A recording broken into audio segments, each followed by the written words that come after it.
ছত্রছায়ায় আমরা দেখছি যে এক শ্রেণীর রাজনীতিবিদরা বিএনপির বিরুদ্ধে কুরুচিপূর্ণ বক্তব্য দিচ্ছেন। তাদেরকে আমরা বলতে চাই যে আপনারা পাবলিক মিটিংয়ে বিএনপির বিরুদ্ধে বলেন, কিন্তু রাতের অন্ধকারে আবার দেখি আমাদের নেতাদের তেল মালিশ করার জন্য বাসায় বাসায় দাঁড়ে দাঁড়ে যান। এটা আমার নিজের চোখে দেখা।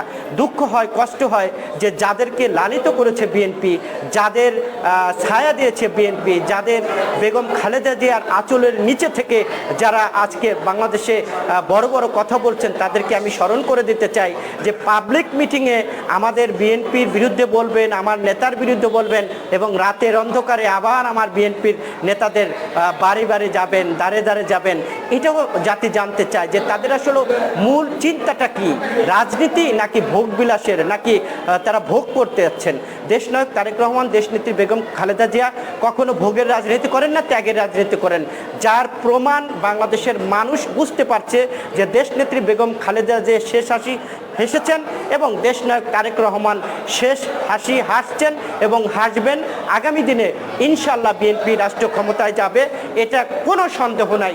এদেশের মানুষ বিএনপির নেতৃত্বে আছে, বিএনপির সাথে আছে, দেশনায়ক তারেক রহমানের সাথে আছে।